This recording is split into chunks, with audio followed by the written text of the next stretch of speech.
everyone, this is JJ Outlaw. Hi, this is T Outlaw. And we are back with a new episode of the Gourmet Goober podcast. You can catch me, JJ Outlaw, on the Twitters at JJ Outlaw. You can catch me always on Instagram at Gourmet Goober.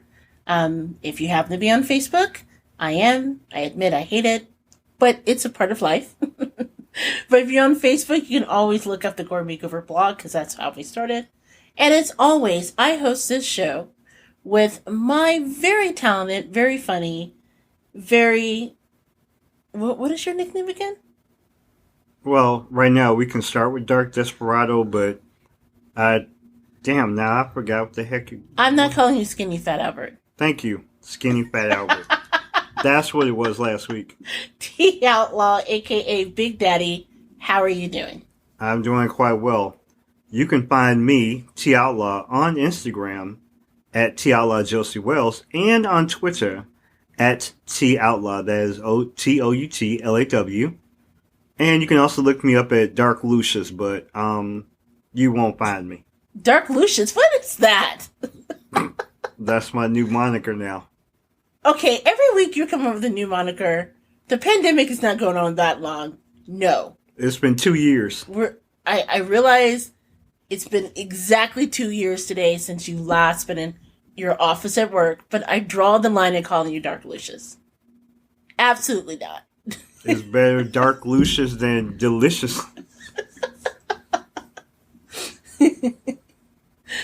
We're going to skip that and talk about that off mic.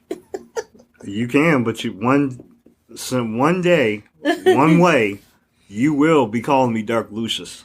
I think we're a little stir-crazy people. But anyway, we are here at the Gourmet Goober podcast, your bi-weekly show where we talk about the intersection of food and pop culture. You can always catch up to us at thegourmetgoober.com or hit up our distributor. Yes. Which is still us, by the way. Plum Good Media. And that's Plum Good, good spelled GOODE.com. So, it's a brand new show, brand new week. We want to say hi to all of our wonderful new listeners that we were blessed with over the past 14 days or so. We still have a lot of listeners and friends, so bonjour.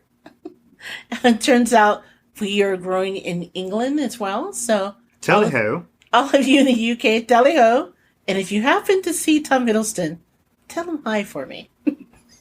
Yeah, also tell Tom that I have a certain set of skills. I will find you. He's just kidding. No, I will find you if I am in... He's upset because he realized that I carry little Loki in my purse still. Since Christmas? Yes! Little Loki must be protected, because if it's up to you, you give it to the dog. Crackle, crackle, munch, munch. Anyway, so this is the first segment of the show where we talk about our week. I think before we go any further, we want to again express our thoughts for the people of Ukraine. We understand that right now, I believe that the count is 2.1 million people to date has had to evacuate their homes in light of this terrible war that's being brought on by Russia. So my hearts are certainly with you. Also, we want to take just a moment to show a little love to the family of Tracy Braxton, who lost her battle with esophageal cancer. Yeah, esophageal cancer. Today, so by the time you hear this podcast, unfortunately, the news has probably went out. We're big fans of the Braxton family. We first started listening to Toni Braxton and her sisters back when they were out as the Braxton sisters, like the Braxtons, when we were in college, which is dating us, but that's just showing how long we've been fans. In fact, our doggy producer, just as a side note, Braxton is actually named for Tamar Braxton. So we're fans all around, and I just found out about this morning, and she was only 50. She was very young. Yeah, she was. My understanding is she was about to become a grandmother, and yeah, this is really, really tragic. So just wanted to show some love across the universe and to her family right now. Whether you're fans of their music or their television show that they had on We, the Braxton Family Values. That said, we want to move right on into the show. And like I said last week, I know that right now there's a lot of crazy stuff going around, be it the pandemic, which despite what people think, it's still going on, folks. So be it the pandemic, what's happening in Ukraine, the sad news of the week. Or gas prices being high for various reasons. Gas prices being so high. It's what, $4.35? Yes. I think, yeah. Actually, I was talking to a friend in Chicago who said, he put gas in his ride and he paid like $95, and he freaked out. And we had a moment, but then I had another friend out of San Diego, and I was telling this to my sister a little earlier that I actually put money in, put gas in his ride, and this is in San Diego, and he basically, from empty to full, had to drop $165. What was he driving? A semi? No, I don't think it was a semi, but it was a pretty big SUV. Dang. I want to believe I don't think it was a Tahoe, but it was a straight, gas guzzling SUV. Well, I'm telling you, gas prices get much higher. We're going to downsize to a Flintstone car. Yeah, I was telling, my man in San Diego was like, hey, at a certain point, I'm going to have a bike in the back seat. No, I would like to see that. Well, him on a bike or me on a bike? You on a bike. Hell, I haven't been on a bike since I was in college. Exactly. So while you mull that over, want to just say that we understand that there's tons of crazy ass shit going on right now. And maybe I shouldn't swear like that, but that's how I am right now. So that said, we hope that these next, hour and a half or whatever, however, we don't really know how long the podcast is. We're like the Holy Spirit in a black church. We're done when we're done. Yeah, when the ancestors say so. When the ancestors tell us that we're done, that's when we're done for the 2 weeks. So that said, we hope for however long this episode lasts, that you take an opportunity to join in and at least get some laugh and get your mind off of things that are going on right now. That's right. So pull out your good book and turn to the book of the Gourmet Goober. Exactly. So now that we got that out the way, Big Daddy, how was your week?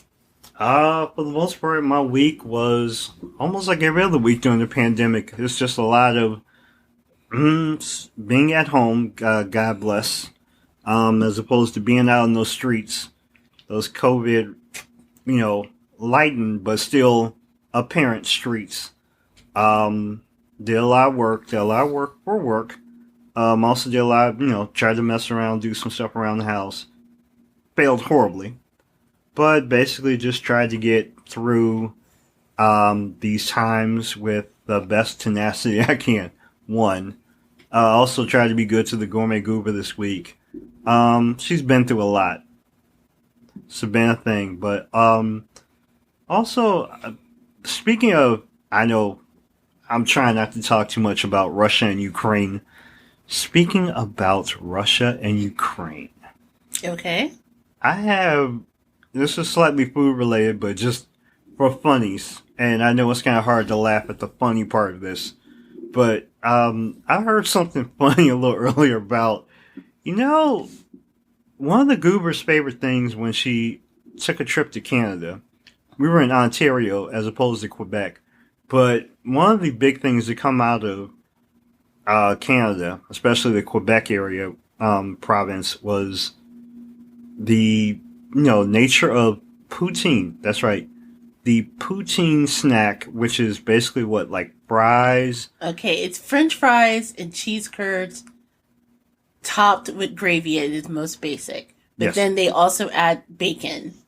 And it bacon. It is everything. Like, I freely admit I ate my weight in poutine. Like, literally, we were walking down remember, where were we? We were like... We're in 2 Queens West. Yes. And literally every time we passed some... Ooh, poutine! top so I could try it. I, I was obsessed. Yeah, we basically entered Canada at Windsor. She hit the McDonald's, which had the poutine. Yep. I think we got like maybe 25 miles outside of Toronto. We stopped to get some gas. Poutine. They had poutine. That's right. Basically, I think we made it through the night.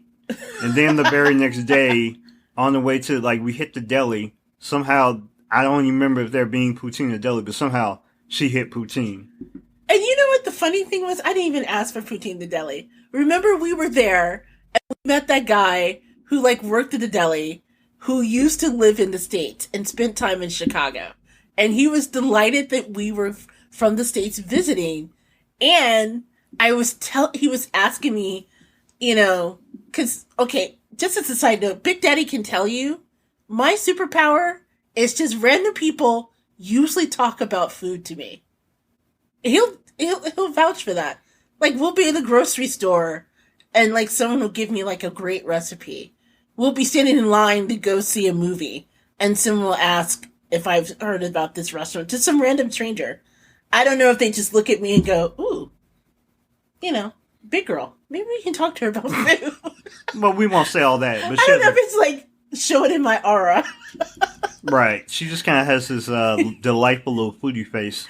But the guy at the restaurant, the deli, which is closed now, which is so sad. It was so good. But he, like, hooked me up with poutine. It wasn't even on the menu. He made it for me. Yeah. It was great. Yeah, basically the Goober found a way to try, let me see, McDonald's poutine, gas station poutine, restaurant poutine, street poutine. A&W poutine, which is actually surprisingly good. Yeah. Mall poutine. I mean, she was putting in work. I'm like, by the time I came back out, I would think that she was sick of poutine. And then like a few months later, one of the restaurants in Chicago, Elephant and Castle, I found I had poutine. So I brought it to her. She took that pretty quickly. They actually have, the Elephant and Castle have what they call a poutineery. So it's like various different versions of poutine. I'm in love. Yes. She was in love. Yeah. She took it well. So anyway, now this wasn't a big thing about, you know, like our run through poutine, but the joke of this was that since the the military exercises of the Russia, there seems to be a drudge, you know, like the nice people of France, Quebec, and Canada have said, so about this poutine, which I found out is reference to Russian President Vladimir Putin, even though it, of course, was not named after in any way Vladimir Putin. It's anything remotely close to the name of Putin is not going to be used. They said, no, we taking this off our menus or we're going to change the name of it. Oh, that's right, because in French, Putin is pronounced Poutine. Yes. Oh, that sucks. That is correct. Oh my gosh, and so they're taking it off the menu as a result? Yeah, they're like, no, we want nothing to do with it. But like, hey, people are not ordering this poutine. They want nothing to do with it. As soon as they enunciate the word Putin, they're like, so, no, we're not having that. We're like, no, we're going to do something else. Okay, first of all, that is horrific. For more than a few reasons. One, well, I'm not trying to make light of what's going on because we can't, and it's horrible. But damn it, man. Now he's affecting poutine? Yes. Just the worst. For so many reasons. The most of which is, of course, the way that he is just ruining the lives of those people in Ukraine. Unfairly so. But as a side note, he's effing up with Poutine. See, that's... wow. So... You know what? I think I may have saw that on TV now that I think about it.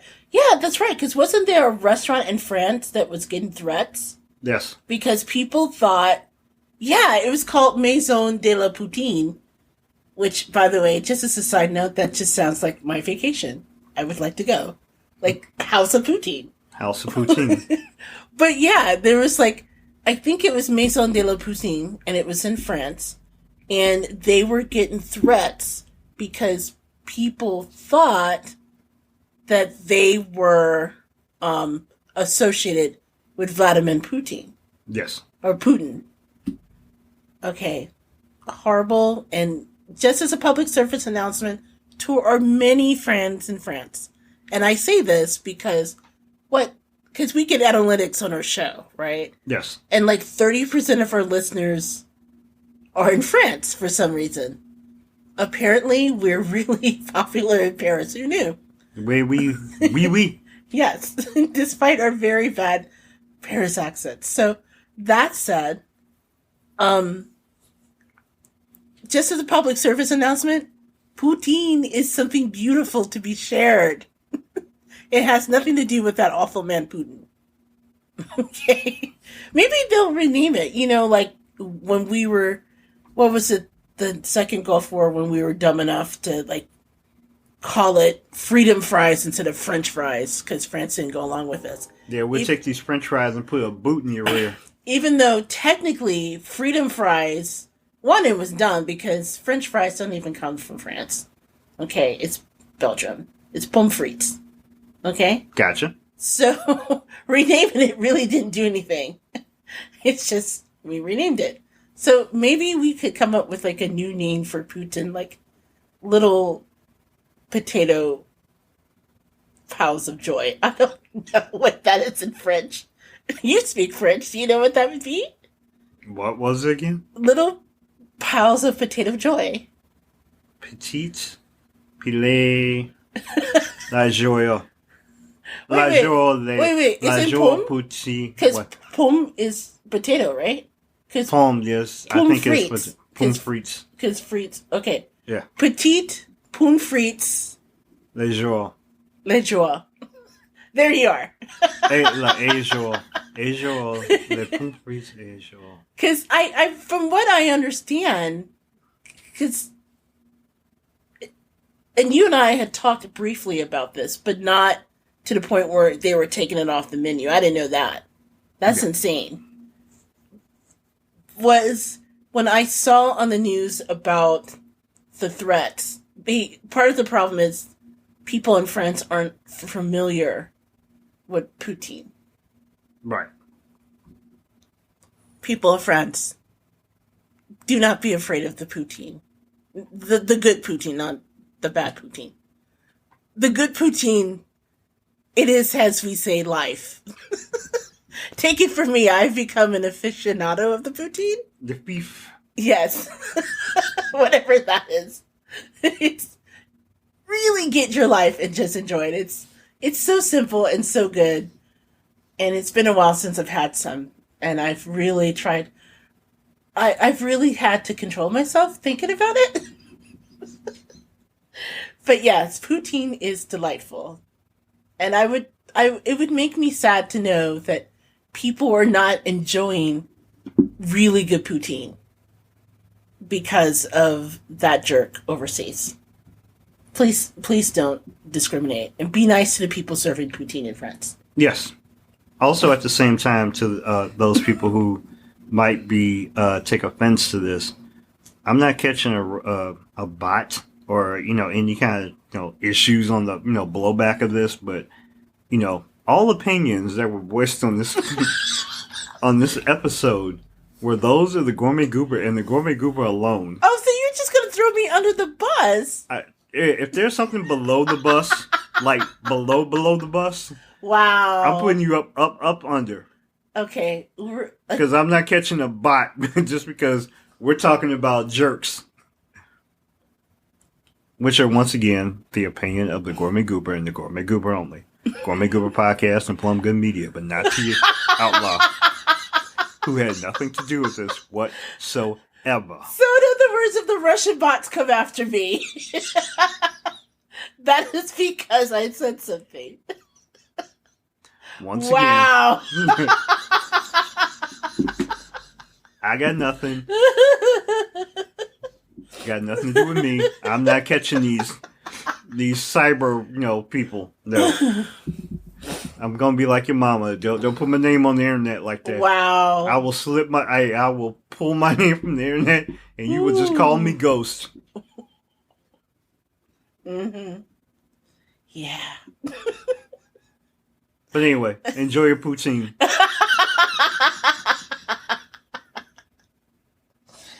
Okay. So anyway, Goober, how was your week?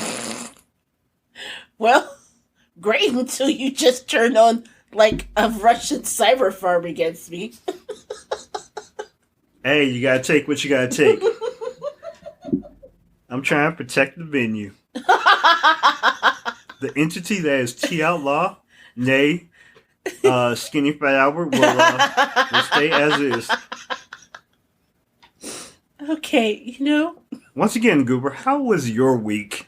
Well, again, before you decide to start a Russian bot war against me, my week was rather stressful. I'm sorry to hear that. I have been going through a lot because I'm working on a project. And without going into a lot of details, I've taken on it's not new, but I'm really focusing on content creation.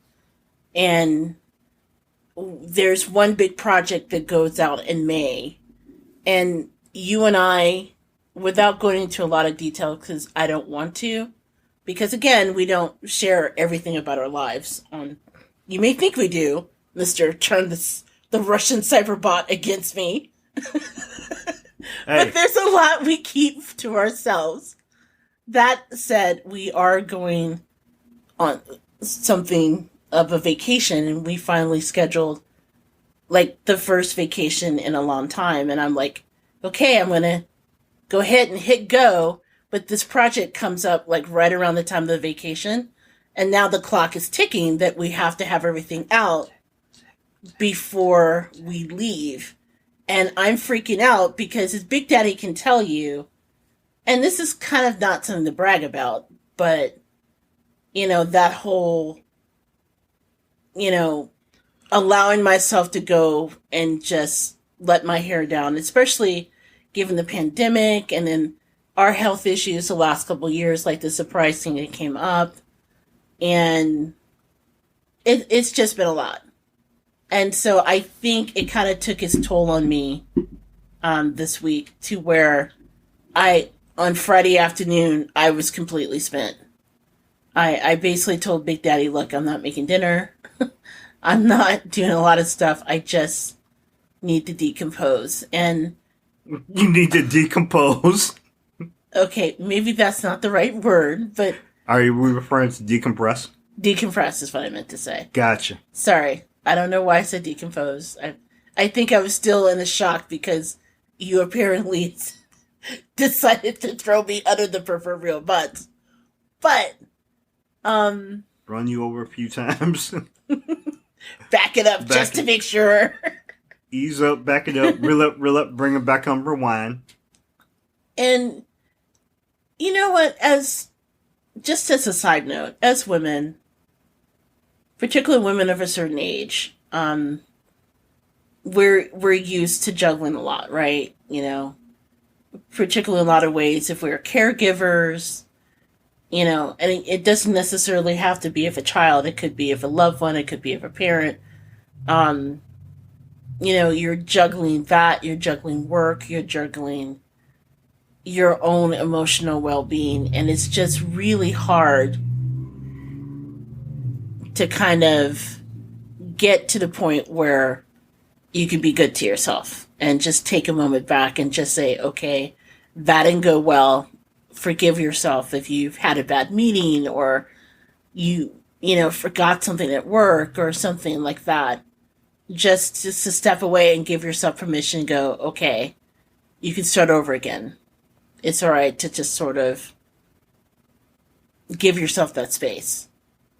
And it's really hard, particularly for Black women who often have to work twice as hard to get, only half as far in some cases. And Okay, Kim Kardashian. Oh, please don't bring that up. I. Why did you bring that up? Because in reference to you have to work twice as hard to accomplish half of whatever. Well, first of all, Sunny said that. Okay, I apologize. Please forgive me, Miss Tony Hostin. Yeah, don't even get me started on Miss Kim. Get your effing ass up and work. Because I'm like, listen, girlfriend, it's easy for you to say that.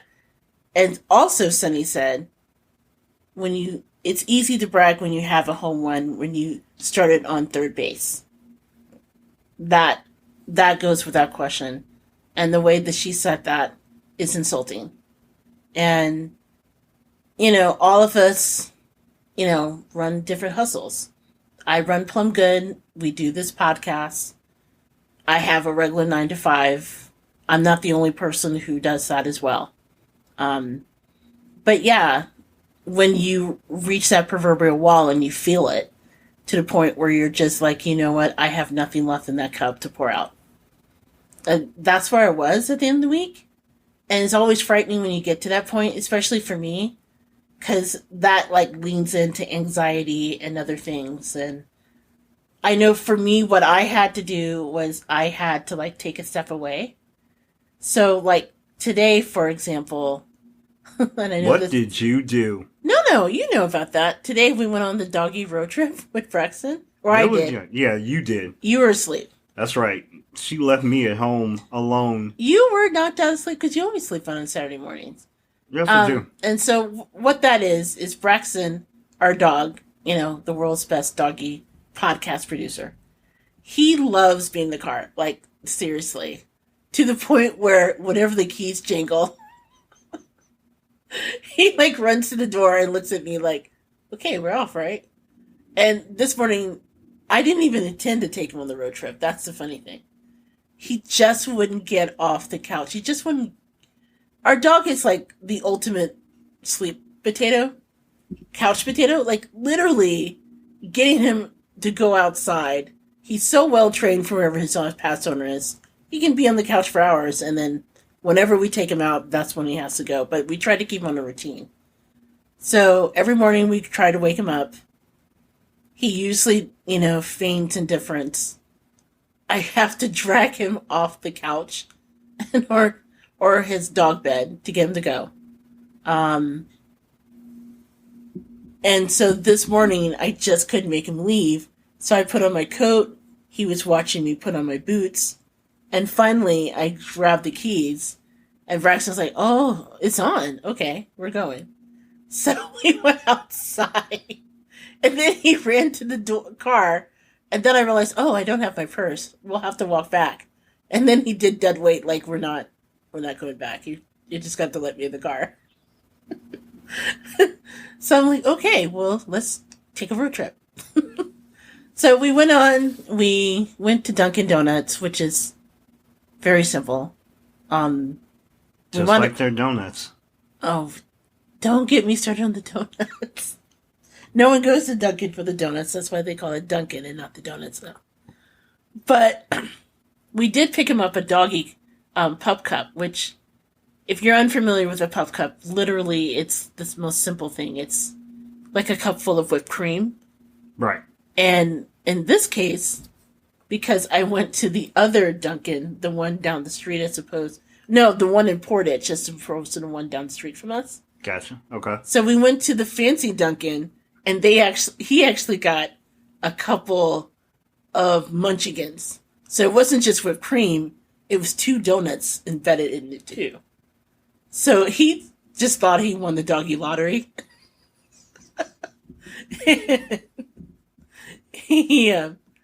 Watching him eat the puff cup, you guys may have even seen it. I posted on all social media. On social media, but it just gave him such joy, and I was just like, you know what? Seeing you just have that moment of happiness gave me happiness. Yeah, little dude here. We tried to hide it from him. He was not having it. We decided to hold it up in our hand, hold the cup. He almost jumped me for the cup. I handed it to the Goober. The Goober angles it down. He basically takes it to the side, grabs it, does his thing. And he's putting in work on this cup to the point where he destroys not only the whipped cream, the munchkin, the cup, the floor. Yes. He's a very drooly dog. So whipped cream was everywhere. And yeah, it was something I had to clean up, and I wasn't really happy with that. But that was enough that I felt like a human, and I wasn't thinking about, any potential failures, which I know it's all in my head. And just allowed me to just focus on moving on for the week. Because it's hard. It's really, really difficult. Yeah, because her husband ain't doing crap for her. That's not true. I was going to say you made me a great dinner tonight. Over the weekend, two back-to-back dinners. Yes. And she's still alive. You can cook well. But what I'm trying to say is that I made you brisket. And I thank you for it. Wait a minute. Not just brisket. Damn good brisket. And you know what? I feel more grateful if I wasn't knowing that I'll be facing a Russian Yeah, well, bot farm in the morning. Yeah, you gonna be like facing the bots while you're snacking on that brisket. Anyway. Matter of fact, I think I need to put an S on my chest for that brisket. I think you're going a little far. Oh, I'm sorry, a B. SB. Super brisket. Oh, did you just say super brisket? Really? Super brisket. You really just said super brisket. That's right. Damn Skippy. Okay. It was good brisket, not just straight, around St. Patrick's Day, people have corned beef or around New Year's, but yeah, this was I just said, all right, I'm gonna give me a brisket. I'm gonna throw it in my smoker. You guys hear how he's being right now, right? No, I'm being modest. Yes, this is him being modest. And I put some funk on it. Matter of fact, my sister wanted me to send some to Texas, but I said no. It's just for me and the Goober because we had to throw down. Anyway, while you're bragging, I've decided that this week I'm going to... I wasn't bragging. I was professing. I put in work. I very, very rarely get to talk about food that I make, so that's all I got. So anyway, yeah. I'm sorry. What were you saying again? I don't know. I was just listening to you talking about your brisket. It was better than my mama's brisket. It was better than my mama's biscuits. It was delightful. Matter of fact, I felt like moist after eating. I was like, yes. But nonetheless, yes, it was. Sorry, I always want to profess my love for the Gourmet Goober, and also, yes, the Gourmet Goober had a very hard week, and it is in my best interest to always make sure that not only the Gourmet Goober but also all women are able to take care of themselves. I mean, or have know people that are there for them, not only to be a good friend, a good listener, but also a good ally, and more importantly, be able to drive that getaway car and be a good accomplice. Even if you are able to drive away the getaway car, just do your damnedest to be able to pull that wheel. So that's all I got. I just would settle for you not selling me out to the Russians. Anyway, while you're doing that, can I share something really interesting that I found out this week? What was that? As of Monday, I'm going to be taking a trip to Walmart. Walmart, because they are actually hooking up with a Brooklyn-based company called Van Leeuwen. And if that company sounds familiar, that's because we talked about it on the podcast before. Okay. Last year, to be exact. That's when they made a collaboration with Kraft Macaroni and Cheese to come up with the Kraft Macaroni and Cheese ice cream. Oh, damn. That thing. Yes, those people. Now, I know you're probably thinking, so, Goober, what is up with that?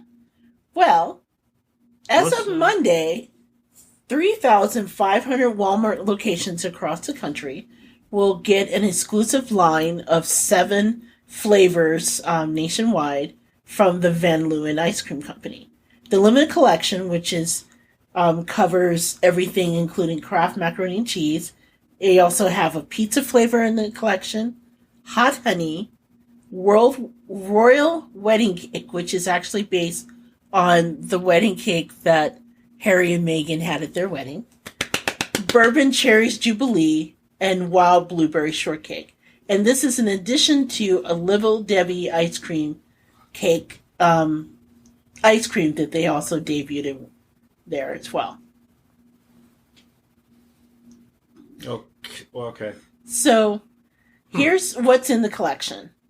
So the Kraft macaroni and cheese. They have something called a Planet Earth ice cream. Planet Earth? Which is, according to USA Today, it's described as a blue spirulina almond ice cream with pieces of matcha green tea cake. The pizza ice cream has cream cheese and mozzarella ice cream. Cream cheese and mozzarella? Yes, with a tomato jam swirl and a basil crust cookie.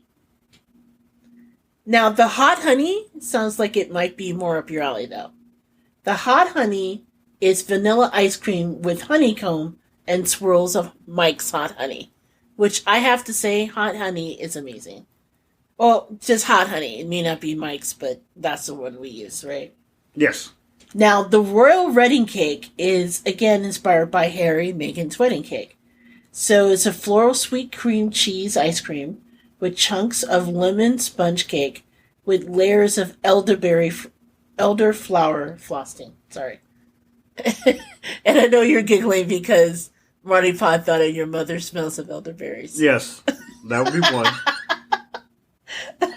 I'm also thinking to myself, will there be any, members of the royal family or, ex-family members that want to testify about the ice cream? Well, not sure about that. Gotcha. But they also have a Bourbon's Cherry Jubilee ice cream where it's blends of bourbon cherry compote in the ice cream. I'm sorry, what was that? Bourbon and cherry. Okay, bourbon and cherry. And then it closes out with a wild blueberry shortcake, which blends chunks of shortcake with wild blueberries into vanilla ice cream. So tell me, which of those flavors would you like for me to bring home? Which would you try? And all of the pints retail for under $5. Okay. To the best of my knowledge, I mean the easiest one to me might be the hot honey, but at the same time, I am intrigued by the royal wedding cake. And I figure you would do it. I'm actually, you know what? You only live once. I think I'm going to try the Kraft mac and cheese. Oh, hail to the no. Just to say that I tried it.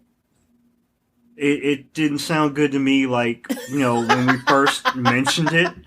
And it basically, even now, still does not sound good to me. You know what we should do? We should totally do a taste test on Mike like we did with the Coca-Cola soda. Yeah, like 2 weeks ago, we had Space Coke. No, Coca-Cola Starlight. Whatever the hell it was. Was supposed to taste like outer space. Which we still haven't placed what the flavor is. Yeah, I was like, does it smell like, did it taste like Mike Pence? Again, no. It does taste like... Space Force. No. I could throw you on the bus right now, but I'm not going to. Battlestar Galactica. It tasted like s'mores. Tasted like s'mores. Yes. It tasted like a burnt Wookiee. Okay, I think you're slap happy now. But anyway, it was good, although it did have that weird, burn in the back of your throat thing going on. Wasn't sure about that. Yeah, it kind of came from remember an alien, the stuff that was coming out of their mouths? Okay, clearly Big Daddy shouldn't be having any of this. Okay. But anyway, I think we should. I think we should try it. I'm going to see if they sell it at the Walmart near us. I'm going to brave the people and go and get it. And then just take a look and see. And we'll let the people decide which one is actually the best. Okay. I'm going to pray for you. Oh, you tried that mac and cheese after throwing me over. No. Nope. Yes, yes. We both going to try it together. Not going to try it with a 10-foot pole or a 10-foot spoon. Well, it's only done for a limited time. My understanding is it's only good until the end of summer. And then they're going to switch out and have other flavors. Like straight vanilla. You are basic, aren't you? Straight vanilla, yes. No, I'm sorry. Wait a minute. I'm going to put a little twist on it. French vanilla. Ooh. Yeah, I'm going to get risky. Fancy. Yes. Yes, I am. So, with that in mind, while you mull over the different basic vanilla flavors, versions that you'll want to get, we're going to take a quick break. When we come back, we will talk about 3 stories that, again, cross the intersection between food and pop culture in a segment that we call What's Eating Us. And you're listening to the Gourmet Goober podcast, and we will be right back.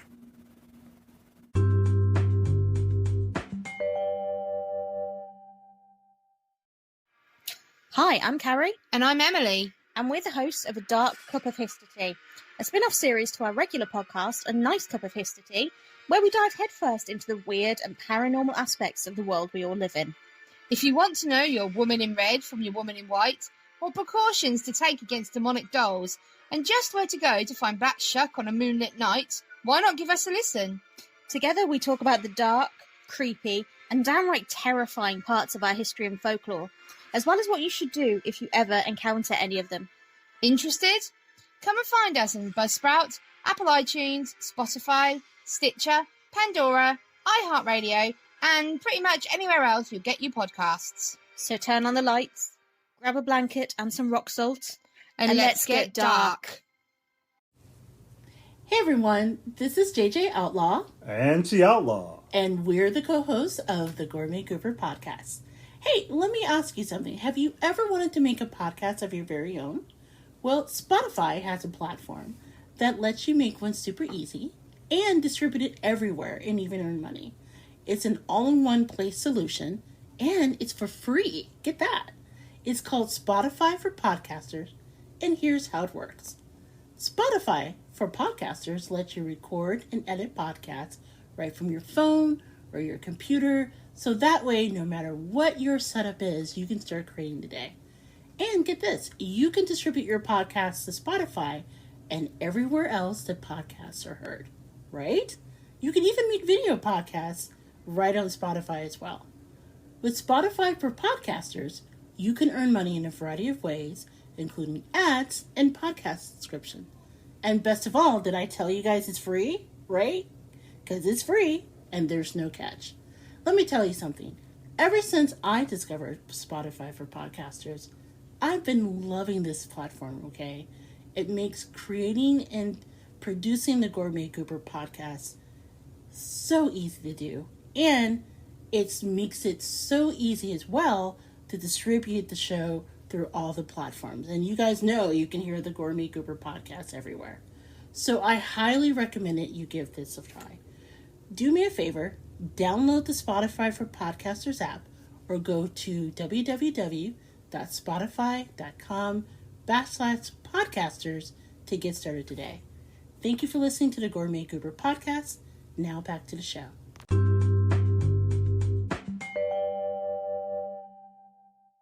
Hey everyone, this is JJ Outlaw.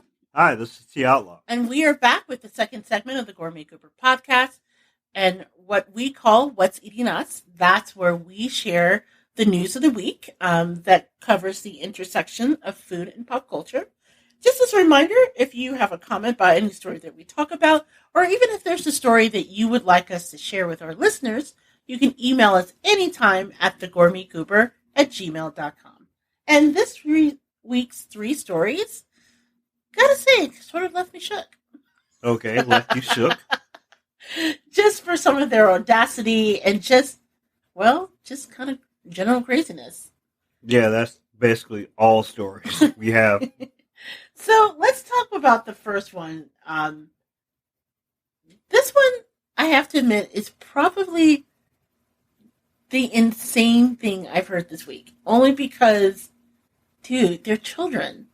Okay, let me just take a step back because you're looking at me kind of weird. You know, it's Girl Scout cookie time, right? Yes. That's the time where we see the adorable little girls dressed in, well, not all little girls, they're teenagers and whatnot, and the Girl Scouts. Dressed in green or shades of green, usually parked outside of your olive. Grocery store and things like that, hawking those delicious, irresistible cookies that right now you're probably hiding in your freezer. So, totally cute, right? Yeah. Well, according to Business Insider, there is an ongoing problem right now that people are screaming at Girl Scouts. Why are they screaming at Girl Scouts? Because they're harassing young children as young as 5, and they're being harassed for a whole host of reasons, from selling unhealthy cookies to a conspiracy that apparently the money raised by the Girl Scouts fund abortion. Wait, what? I know, that was my response exactly. So, according to Business Insider, parents and Scout leaders say that Girl Scouts are increasingly being harassed by selling cookies. In the case of a lot of the kids, as they go door to door, which, as a side note, I'm still shocked that people go door to door in this day and age. That's sort of crazy in its own, but anyway, they'll go door to door, they'll knock on the door, and when the person opens, they'll offer them to sell them Girl Scout cookies, and they will unnecessarily yell at them and say, hey, do you understand how unhealthy these Girl Scout cookies are? Well, one, they're cookies, so yes, it's in the name. They're not asking you to freebase them. I'm intrigued by this. Wait a minute. They're like, these cookies are unhealthy. Why are you trying to sell me? They've been selling Girl Scout cookies for what? 30, 40, 50 years now? Yes, exactly.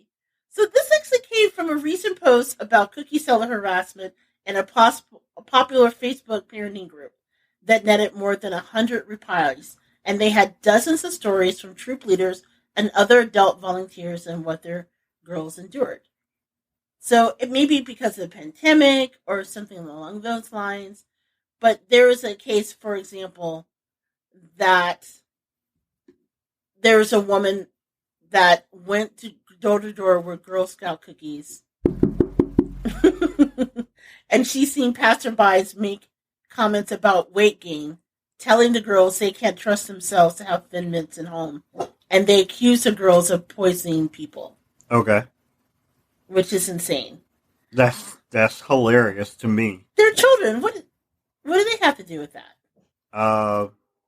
They're literally just, it's a cookie hustle. Like, what do you expect? They're basically profiting on these cookies. So there's a woman that lives in Shaker Heights, Ohio, who also witnessed diet-related harassment firsthand. She was running a supermarket cookie booth back in 2016 with a troop of 9 and 10-year-olds, and one girl looked at the Girl Scouts and said, cookies make you fat, and walked away. Okay, there are very few times that I get to drop, knowledge on this, but this can be explained Rihanna style. No shit. And to answer your question, the Girl Scouts of America first sold cookies to fund troop activities as early as 1917. So they have been doing this literally from 1917. 1917. We all know how that works, right? Since the First World War? Yes.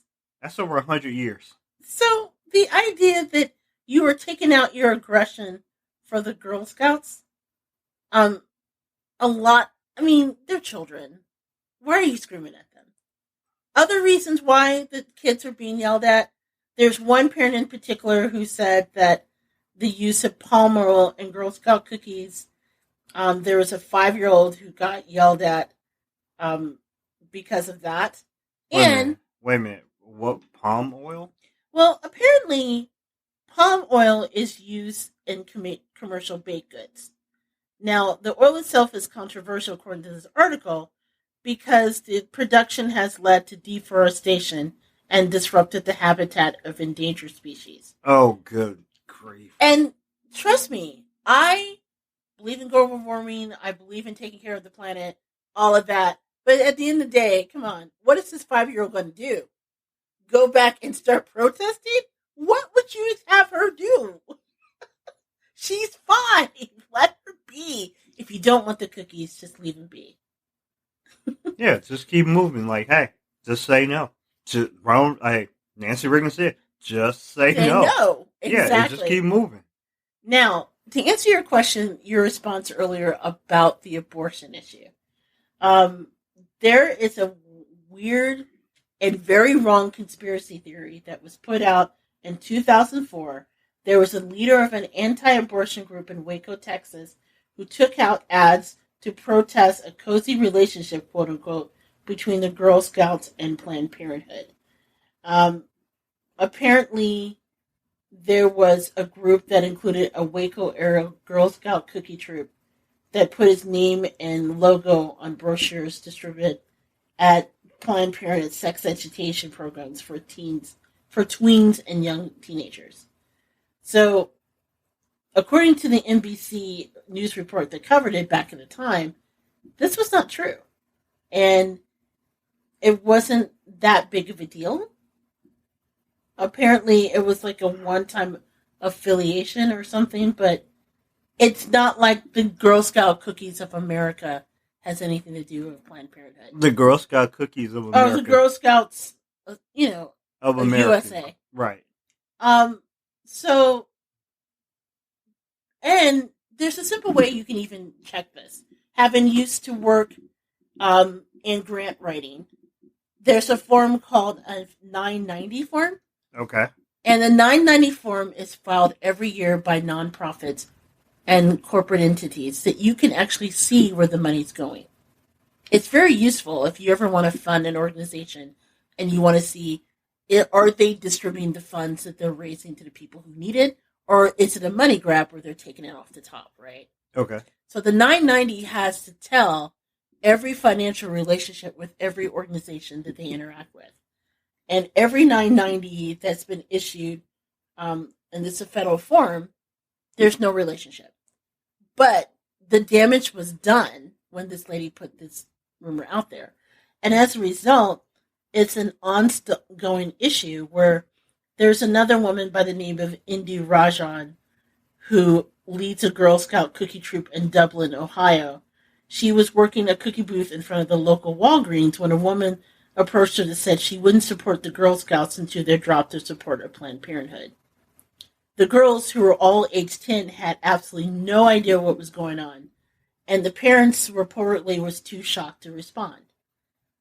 I would honestly believe that because I'm thinking, okay, I can only work from my history because, one, I'm a boy, and I was never been affiliated with Girl Scouts except as a consumer of cookies. But I do know that I wasn't so much, I guess I didn't quite reach Boy Scouts. I was a Cub Scout for a very short time because, well, I was a chubby little kid and I enjoyed cookies and I wasn't enjoying the woods that much, and all the stuff we had to do, but also didn't enjoy the little blue uniform with the little scarf. I used that as a snot rag, but I digress. Oh my god. Wait, is that like the bandana we put on Braxton to cover his drool? Maybe. But the gist of this is, if there's one thing I know about the Cub Scouts and the Boy Scouts of America, they are very conservative, if you will. They are very into family values, and I would be willing to say that the Boy Scouts of America, nay, the Cub Scouts of America, and I would truly believe that if they're along the same organizational lines as the Girl Scouts of America, do not out and out support Planned Parenthood. But also, I like to say to them, I have nothing against the people of Planned Parenthood because, hey, the people of Planned Parenthood need cookies too. Okay, let's take a step back. Okay. There's two things at issue here. One, and we as a show try not to get too much into politics. Yeah. That said, there's a common misnomer that the only thing that Planned Parenthood does is issue abortion when they provide valuable health care for women, many of whom do not have regular access to health care for gynecological issues. I know that Planned Parenthood played a very important role in my life when I was in college. And abortion is still legal, people. So, no, I'm not going to get into the weeds one way or the other. I'm not going to talk about my feelings on it. This is a food show. But the idea that you hate on this organization that does a lot of incredible work is really insane. But that's neither here nor there. Okay. The main issue is, one, the tie between these two organizations is a lie. It's not something that's the case. And then two, who the hell screams at the kids? How are the children supposed to handle this? Seriously. Please, just for the love of God, leave the little kids alone. Okay? If you do not want a Girl Scout cookie because you're worried that it's going to mess up your keto routine, if you think that you're going to get, bad vibes from your neighbors because how they feel about certain issues, then fine. Walking past, you know how in our community there's that saying that shutting up is free? Yes. Shutting up is totally free. And not harassing children, it's okay. Okay? Because many of these children, and they're little, and many times they're doing this to these young girls, you know that they're harassing them because they feel that they can because they're girls. And it's frustrating for a number of reasons. So my thinking is, what are they doing to protect these kids? Because the Karens of the world are insane, and now they're going after the Girl Scout cookies. Yeah, they need somebody to aim at. So, in case you're wondering, the Girl Scouts say that they're preparing their girls to handle difficult situations. For Scouts, there's actually a program, believe it or not, called Cookie University, which prepares girls with talking points to handle encounters with angry customers. And then, in most cases, like there's one council where adults are required to volunteer for a shift in the cookie booth.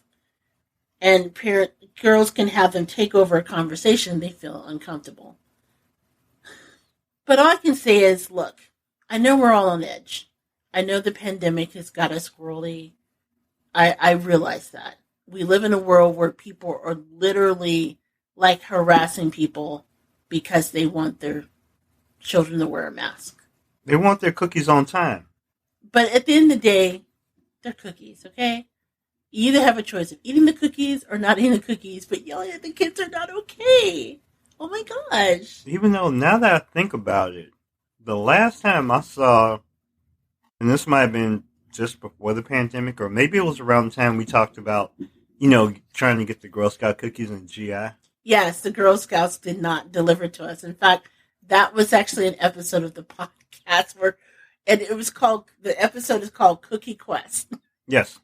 And it talked about our ill-fated attempts to get the Girl Scouts to deliver cookies through DoorDash to where we lived. It did not go well. No, it did not. That said, we did not go after the Girl Scouts because we couldn't get our cookies.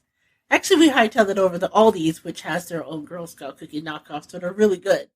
But that's neither here nor there. The point I'm trying to make is, please do not harass them for the cookies. And the point I'm trying to make is, the last time I saw some Girl Scouts, which may have been either right before the pandemic or I know during. where this is going. No, it was during the pandemic. Remember, because it was right before we did the podcast, and we were locked in. And I was like, "Oh, look, we can get Girl Scout cookies delivered to us."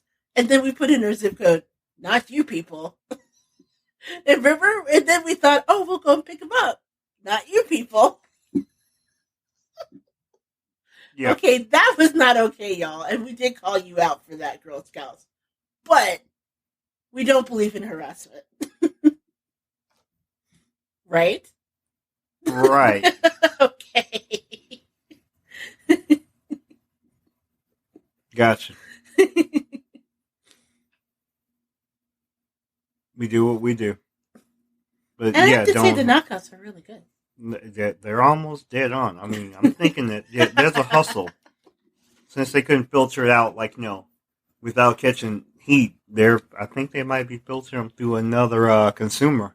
Yeah, I feel kind of bad because someone obviously jacked the Girl Scout for their cookie recipe, but still, don't harass the Girl Scouts. That kind of sucks. Yeah, that's a good term. Don't harass the Girl Scouts, or they will find you. So, moving on to another type of. Maybe this will kind of clear the room because I know that first topic was a little heavy. So, remember we had talked about this on a podcast some time ago about the website McBroken.com. And just to refresh your memory, it was a website that was started that gave you a real-time ability to track McDonald's ice cream machines, which were seemingly always broken. Do you remember that? I do. So that site has been going on, I think, onwards? It's had to have been over a year, right? Yeah, easily a year. And it really became popular because, let's face it, the ice cream machine is always not working. So, McBroken is still up in 2022. Okay. But it has a new owner. Really? Jack in a Box. Wait a minute, Jack in the Box of all people? Jack in a Box, the restaurant chain, actually purchased McBroken. And they're going to have it running for the next month as a way to troll McDonald's. Huh. So right now, if you go to McBroken.com, it actually takes you to the site and it says, don't get McShammed. Is the McDonald's ice cream machine broken? It has a Jack in a Box logo, and it gives you the opportunity to download the Jack in a Box app from the site in order to get a $2 milkshake using the code McShammed. McShammed? McShammed. Is it McSham or McScammed? McShammed. Okay, McShammed. Okay, fair enough. Now, they call it McSham because, one, they're saying that McDonald's promise of a shake is a sham. But also, it's a very clever way of promoting their own Shamrock Shake type drink, which is an Oreo mint milkshake. Say that 3 times fast. So, yeah. So, what do you think? This is probably the most epic trolling of all time. I'm actually quite impressed. I have to say, I tip my hat off to Jack in a Box Betty. Yeah, their attempt was actually quite impressive. I will give them that. So what do you think? I mean, first of all, if you're McDonald's, do you respond? How do you deal with that? I might be talking to them with a lawsuit. But you can't sue them. I mean, McBroken.com has been operating for a long time. McDonald's knew about that. There's no way that they could take action about it. It was just a way that people could, in real time, use almost like the Waze app talks in community time frame about, traffic jams and things like that. It was like the Waze app of McDonald's milkshakes. Okay. But the fact that Jack in a Box took it over, oh my God, chef's kiss. And all I was thinking was, damn it, I just want you to fix, make sure your shake machines work. That's all I want. But yeah, like basically, Jack in the Box has jumped into that fray, and their, as you say, their level of petty was quite innovative and impressive. You know, the funny thing is they also, when you go to this site, McBroken has always shown, for example, by color code, broken working is green, broken is red, and unavailable is gray. They added another thing where it's a symbol of the Jack in the Box head, Okay. and it's Jack in the Box, so it shows you now on the map where to find your nearest Jack in the Box. So basically, they slid in and said, "Hey, because their machines are always broken and or around this area, there's a Jack in the Box just down the road, Exactly. and we got what they ain't." So right now, at this very moment, 10.14% of Jack in the Box, I'm sorry, McDonald's machines are broken. 24.49% is broken in New York City. 22.41% is broken in Dallas. In Houston, 20.61% of all McDonald's shake machines are broken in Houston. 11.86% in Phoenix. San Diego is 11.11. Chicago, our hometown, Chi-Town, is 9.73%. Wait, I'm calling shenanigans. You're thinking it's more, right? That's got to be damn near 50%. As a matter of fact, I think we had a conversation a week ago about the concept of, do they train they're broken so often, do they actually train, the people that work there on the shake machines? I don't think they do. You want to know something weird, though? Right now in San Francisco, according to this, none of their shake machines are broken. Also in Boston.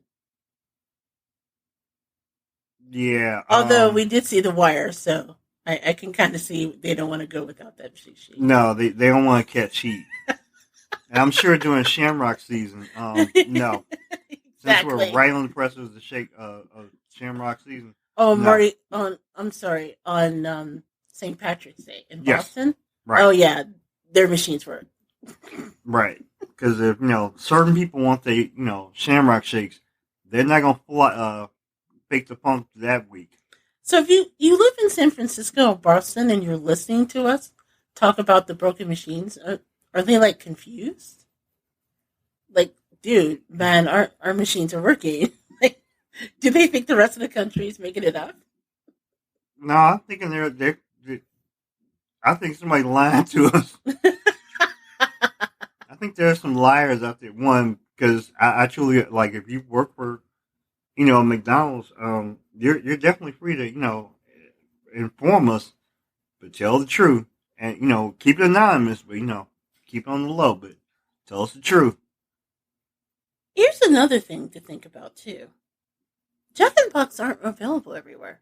No, I cannot. I think with us, like, you can't find one within 2.5 hours of here. Right. Like, the closest Jack in the Box I know is where my parents live in Indianapolis. Yeah. So, if you live in Chicagoland, where even though it says 9.73%, you're convinced it's 50, we really can't take advantage of the shake from Jack in the Box. Yeah, you have to go down. You have to go to, like, Sonic's or Dairy Queen or you just gotta find a decent ice cream place. Because, shake machines, whether or not they work in Chicago, you're not going to find a Jack in the Box. If you work for Jack in the Box, if you are listening, you are definitely, well, I guess you can also go to Shake Shack, but if you do work for Jack in the Box and you're in the corporate office and you want to put a franchise in or around Chicago or Northwest Indiana, hit us up. Yeah. We're willing to be consumers. You know what? I like Jack in the Box, though, because where else are you going to get, like, tacos, a breakfast sandwich, and burgers all in the same place? So, hey, like Big Daddy said, hit us up. And I have to, again, tip my hat off to you guys, because to be able to do that is just epic petty. That was impressive. Yeah, we give them credit for, like, being able to jump into that and basically steal McDonald's thunder or at least their flaw, and use it to the best of their advantage. Yeah, and kudos to the people at McBroken that think of selling it, because that's genius too. Yeah. So, our last story, actually, just to completely change gears, is kind of built around a show that Big Daddy and I have been obsessed with lately, Abbott Elementary. And if you haven't seen the show, it's an ABC show. It's really great. It's kind of like a first person, it's sort of like The Office, where they have like people talking to the camera and doing confessionals that way. It's set at a Philadelphia underfunded school. It's a show that was started by comedian, the name just, is it Quinta Brunson? Quinta Brunson? Yeah, I think so. Please forgive us if we get the name wrong. Yes, please forgive me. I'm old age and my brain just went. Having one of those Joe Biden moments, huh? Hey, it's been a personal summer kind of day, and sometimes that just takes your brain away. That's right. Here's the deal. We know what it is. We're just having a moment to express it. Yes. But anyway, if you haven't seen the show, it has a lot of heart.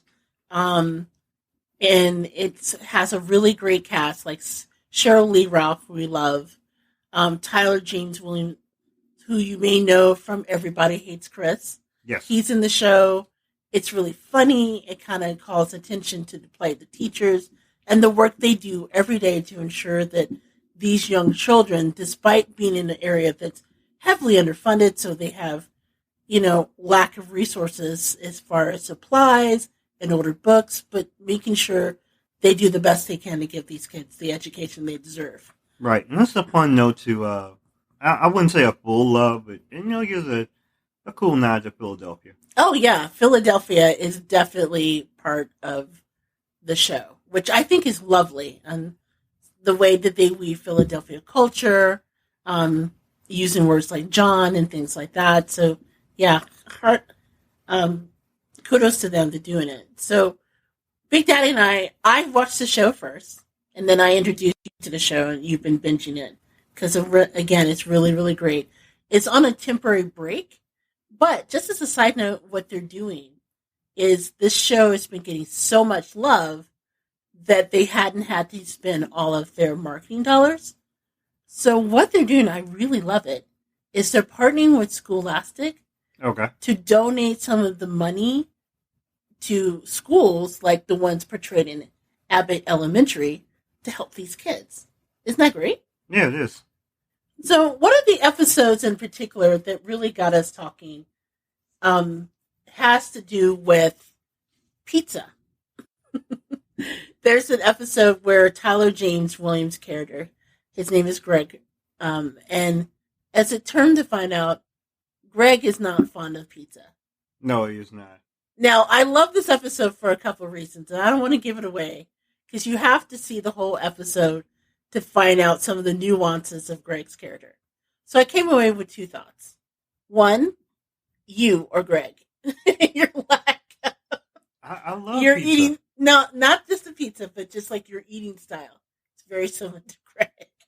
So if you've seen the episode, then you know what I'm dealing with as far as Big Daddy's food choices. Okay, I have some requirements. Yes. He's going through all of his list of issues, and I'm looking at him like, oh my God, did you write this episode? He's you! I mean, I like seasoning. Some. Yes, some. Yeah.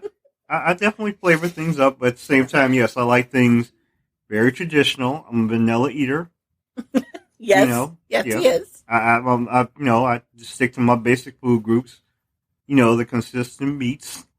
A few cheeses. When I got married to my wife, I referenced the fact that I eat certain meats, cheeses, beans, peas, corn, rice.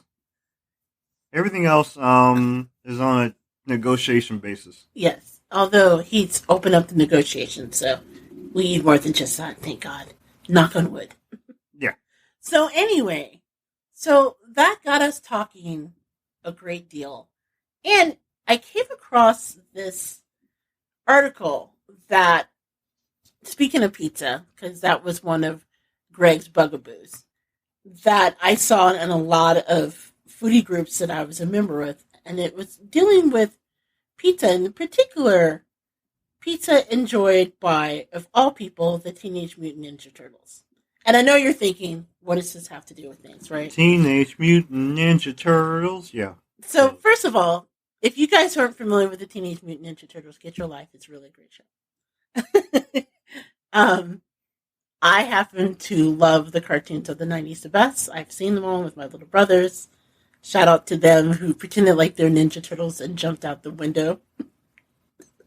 So when I saw them, I thought the house was on fire, but no, they're reenacting the scene from the Ninja Turtles wearing their backpacks. Sorry, Mom and Dad, that happened. Okay, that is actually kind of fun. I would actually like to watch that, but then, of course, I had a little cousin when, around the time Ninja Turtles came out, and, well, he used to, of course, put on all the gear and, had the little fake shell on his back, and we did stuff to him, like, we used to swing him around and have him jump off stuff. Okay, that sounds like another issue altogether. Isn't that the same kid that you played wrestle with and threw him off the bed?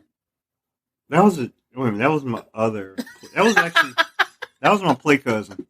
That was when I when the other thing is, when you have like wrestling moves, and like you were into like WWE. I'm sorry, at that point it was like WWF, but when you were doing WWE and you decided to give him like a suplex or a Jake the Snake like DDT. I did it a little bit too hard. Okay, first of all, it's a miracle you didn't kill your cousins. Yeah, I gave him a... Second of all, how did you convince him to do it? Because I let him put me in a finger four leg lock. Uh-huh. We try all kind of stuff on each other. This is what, boys do when they have, time on their hands and, are not quite supervised quite right. Yeah, the non-supervision is the key point. But anyway, going back to the story. So here's the thing. I'm in a lot of foodie groups on Facebook when I am on Facebook. And the episode dealing with Greg and his dislike of pizza came up a lot. But the other thing that came up that a couple people tied to it was they tried to figure out what type of pizza that he liked. Yeah. And he came up with this type that was like completely fake. And so someone shared this article about other weird pizza combinations. Because the combination came up with, and I don't want to ruin it, it was kind of like, dude. And it has to do with the Teenage Mutant Ninja Turtles because we know they were famous for loving pizza. Right. And this article is from Cracked Magazine, or Cracked, the website. And it was a taste test that they actually did of 8 of the weirdest Teenage Mutant Ninja Turtle pizza combinations that was portrayed in the 90s show. Huh. Okay.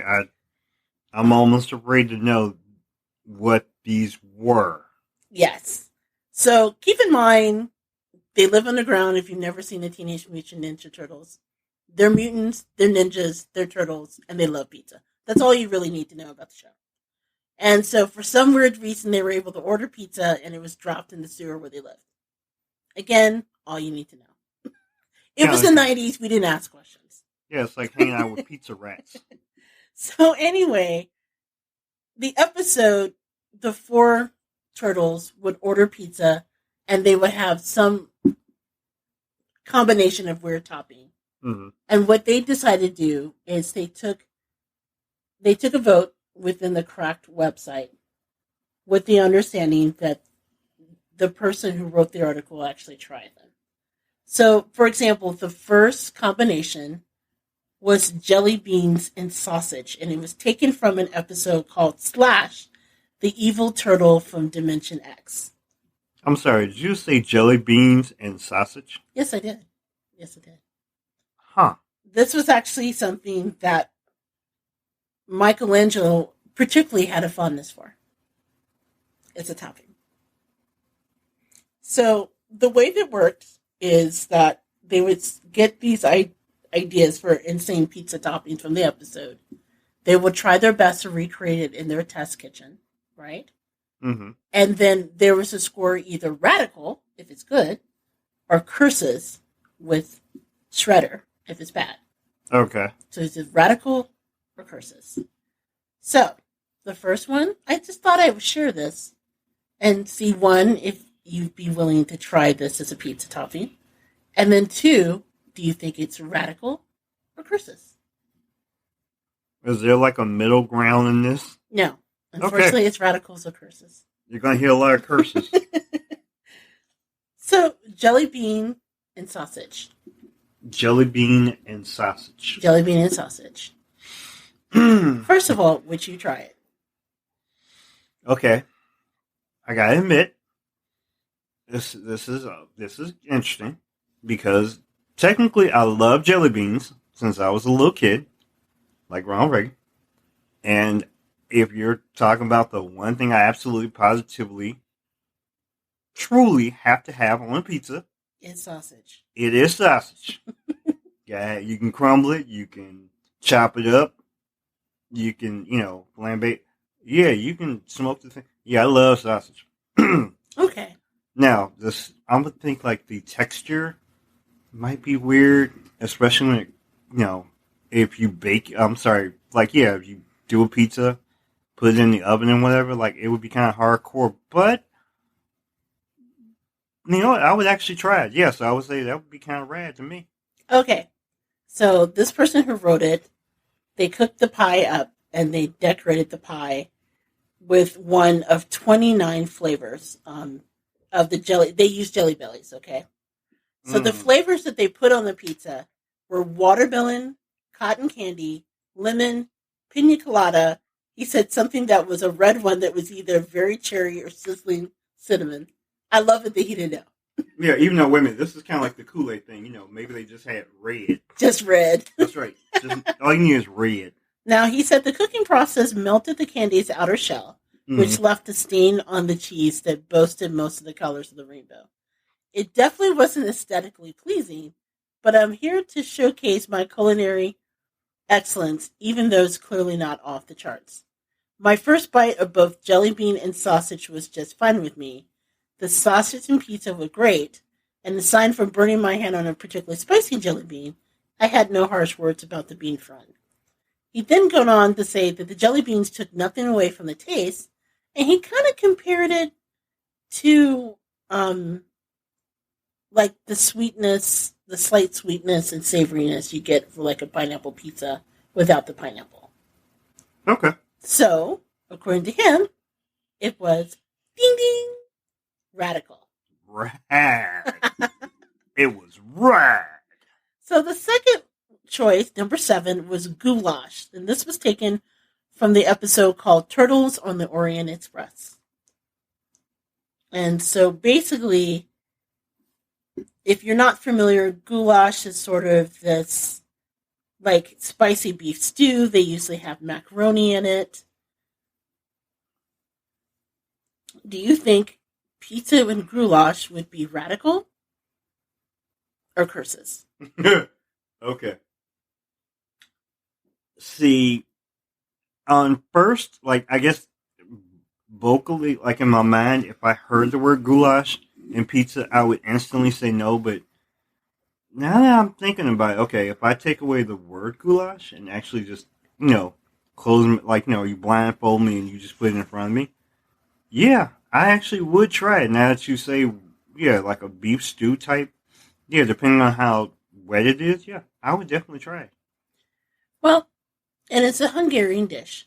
So what he did was he spread the goulash on the pizza, put it in the oven, and the goulash became crispy after the trip through the onion, but the slicing was still a bit soggy due to the liquid involved. Okay. So again, he said, aesthetically not much changed about the pizza, but he said the soup bits such as the meat, macaroni, and veggies blend well with the pizza and sauce.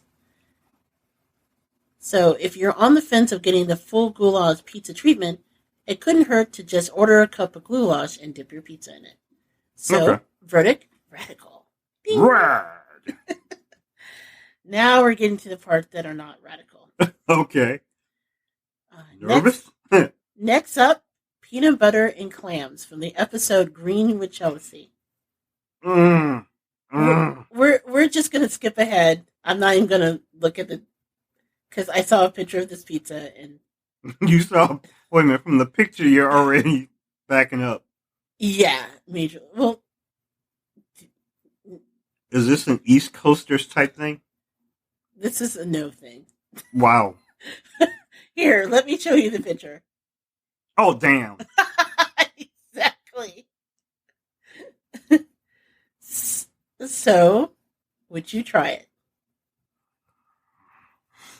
Ooh. Hold on. I'm sweating a little bit. Wow. This is kind of Kanye, yay. Huh. No. Can't do it. Okay. Can't do it. Dope. Do you think it's a curses or a radical? What's beyond curses? I don't think anything is beyond curses. All right, I'm gonna say curses. Yes, it is a curses. All right. I admit, looking at the other one kind of upset my stomach, so we're going to skip through some of the other yucky ones. This one's actually one that I would try. Marshmallow and pepperoni. It's taken from the episode called April Fool. And it's just as it sounds. It's marshmallow and pepperoni. Marshmallow and pepperoni. This is definitely a New Yorker type, like Ghostbusters feel. So, one, would you try it? And describe how he made it. He used mini marshmallows. And of course, on pepperoni pizza.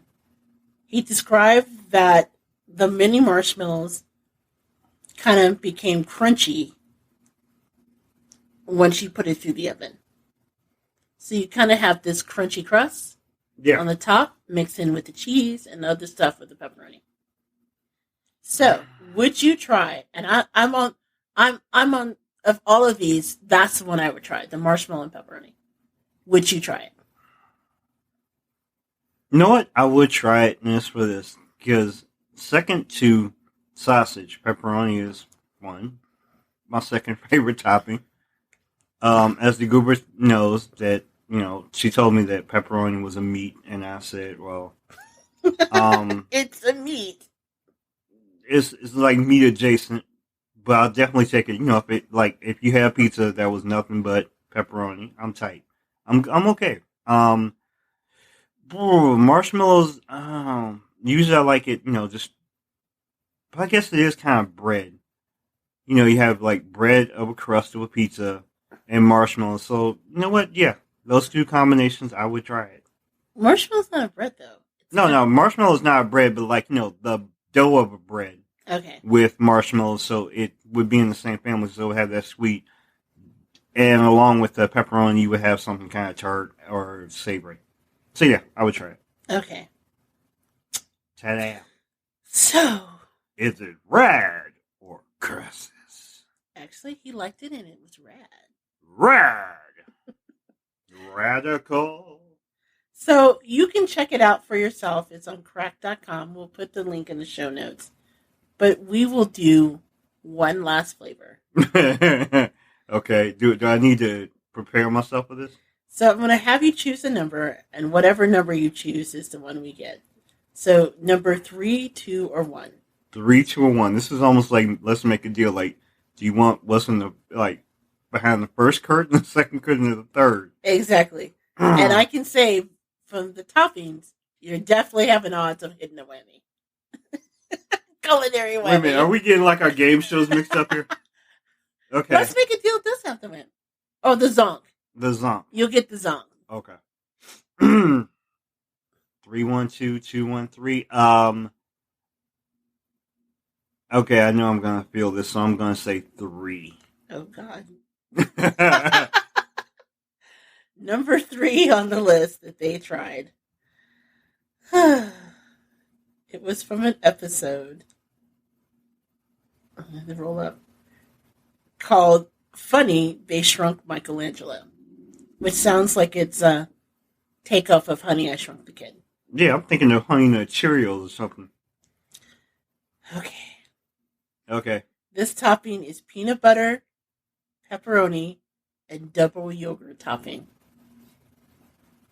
You chose that. Yes, I did. So, would you try peanut butter, pepperoni, and double yogurt? And before I say anything, let me just show you the picture. Is that thing move? Like, is it alive? It's not. Well, okay. Remember that there are live cultures in yogurt. Oh dear Lord! So technically, yes, it's part of it. There's probiotic cultures in yogurt. Can wait a minute? 'Cause I was like rethinking my yogurt. I'm thinking like yogurt pudding ish type things. I'm like, no, wow.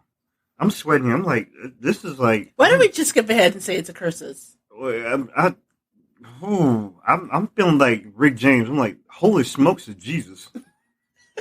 Wow. It's terrifying. It really is terrifying. a little scary looking to me, like visually. I would feed it to Stevie Wonder. You're awful. Why would you say that? That man's a national treasure. Stevie will try anything. You are awful, and I do not know you. Stevie Wonder is a musical genius, but no, I wouldn't even feed it to Stevie Wonder. You wouldn't feed it to anybody. Okay, Somebody tried it. Let's just make it easy. Would you try it? Because No. that's how the game is going. No. Remember, you try it, and then if it's a curses or a radical. I already told you it's a curses. I'm gonna feed it to Kanye, but no, No.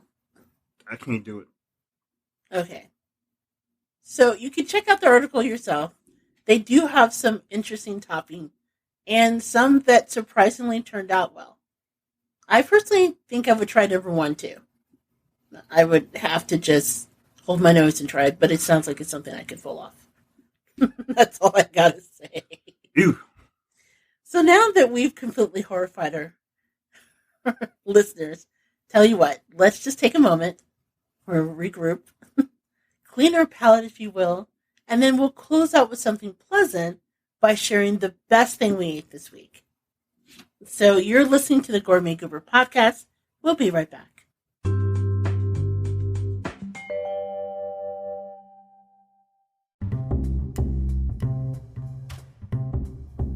Hey guys, I'm JJ Outlaw, better known as the Gourmet Goober, and I'm here to share this great new recipe journal from author Gaby Loreno. It's a progressive cooking journal designed for short and simple recipes at the beginning, before advancing with spaces for longer recipes as you go. It's colorful, fun, fits easily in the kitchen drawer, and it's perfect for any home cook.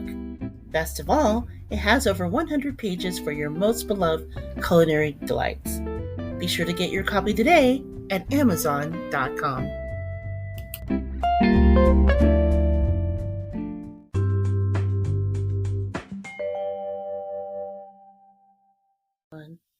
Hey everyone, this is JJ Outlaw. And T Outlaw. And we are back with the last section of the Gourmet Goober podcast, where every week we share the best thing we ate this week. That's where we take, our favorite grubs from restaurants, maybe our favorite takeout, maybe our favorite dining experiences at home. No matter what, we use this in order to just help share with you some of our favorite things in the hopes that you'll have an opportunity to try it for yourself. As always, we include the information in our show notes, and you can also get a running list of any of our past agreements of what's the best thing we ate this week and previous show notes from other shows. So hopefully you'll check it out. Also, as always, we do want to remind the listening audience that we look forward to hearing what the best thing you ate this week. So if you have anything in particular that you would like to share, email us anytime at thegourmetgoober@gmail.com. And I'm so excited. The next show, I got the submission for the best thing we ate this week. I cannot wait to share it with you guys. So looking forward to doing so in a future episode. But in the meantime, we always start with Big Daddy. So, hey, what's the best thing you had this week? Hey, ya. What is that? Hey, ya. I'm It's sorry, late, Miss y'all. Jackson, Oh, don't. but Don't. I am for real. Don't. I hate that song. I have a personal reason why I dislike the song that I'm not going to share. Gotcha. I understand. So the best thing I ate this week is really going to shock some people because it was actually frozen pizza. And I know you're like, frozen pizza? I can get that anywhere. Yes, you can. You can get it at your local frozen food aisle. But I threw a curve, and of all things, I would like to thank the people of Gino's East for hooking me up with a lovely pizza. Didn't anticipate it was like an emergency pickup because, of course, when you don't have time to grab dinner and you just have to, go with what you have in your freezer. We just happened to pick up a Gino's East over the weekend from the store, and the Goober slid into the oven. I would like to give the Goober an assist because she figured out that sometimes if you pull the pizza out of the oven, if you pull the pizza out of the freezer and then let it sit for a little while, as opposed to going straight frozen, sometimes it makes the crust a little more crispy. I will give it that. But also, I'm also a big fan of Gino's East, straight from the restaurant. So you know that it's always going to be good, but like getting a Gino's East frozen is also great too, whether it be um, the patty, sorry, the patty underneath, the full patty, or the crumbled sausage, a big sausage pan. But I'm just going to tell you, straight up and down, put some extra cheese on top of it, you know, cook it up real good. Sometimes I freely admit, sometimes I'll take that pizza and I will smoke that little bastard. But yeah, I gotta admit, that Gino's East was actually the best thing I ate this week. Okay, first of all, I did not smoke the pizza or add any extra cheese to it because Gino's Cheese Pizza is really good on its own. That said, I can't take credit for the whole, and we talked about this in the previous pizza, or previous episode where we discussed pizza. Mm-hmm. And I'm trying to remember where I saw the hint. Actually, I have to give credit, and this is funny, because first of all, taking a step back, if you guys aren't familiar, Gino's East is a restaurant chain based out of Chicago, and their mainstay is their deep dish pizza. I mean, they make other types of pizza, um, they like tavern style, which honestly, between everyone listening, tavern style pizza is actually the more popular style of pizza in Chicago. I know that's a shock for some of you who only know Chicago deep dish. Right. That said, most people hit up the tavern style, but deep dish is definitely one of the best things about living in where we live. Um, so Gino's East is the company by which this frozen pizza comes from. But the hint I took on how to hook that pizza up, including to thaw the pizza out, actually came from a rival pizza company called Giordano's. Really? Yes. Because I had a feeling that you would probably name this as the best thing I ate this week. So this time I looked it up, like, where does that hint come from? So I found out about this hint from an article on mash.com, but then mash.com in the article links to the original place they found it, which was Giordano's. Which, by the way, I cannot say enough about in fact, I'm going to put a link on it in the show notes.